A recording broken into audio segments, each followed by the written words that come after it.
But while the provisional government was able to convince the Petrograd Soviet to work with them,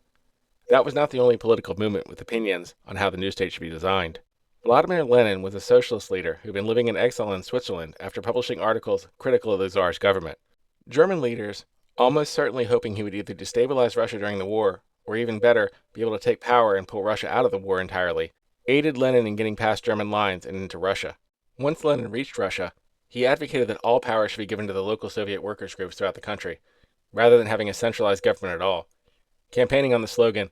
"All power to the Soviets." He argued that there should be no cooperation with the provisional government, as it represented the rich and not the worker. He believed that Russia was, quote, passing from the first stage of the revolution, which, owing to the insufficient class consciousness and organization of the proletariat, placed power in the hands of the bourgeoisie,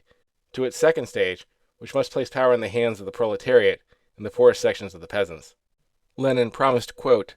abolition of the police, the army, and the bureaucracy, and that, quote, the salaries of all officials, all of whom are elective and displaceable at any time, not to exceed the average wage of a competent worker. He called for the confiscation of all landed estates and the, quote,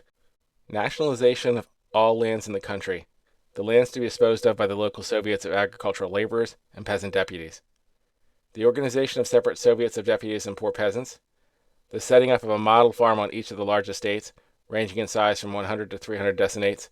according to local and other conditions, and to the decisions of the local bodies, and under the control of the Soviets of agricultural laborers' deputies, and for the public account. He promised, quote, the immediate union of all banks in the country into a single national bank, and the institution of control over it by the Soviets of workers' deputies. History is awkward.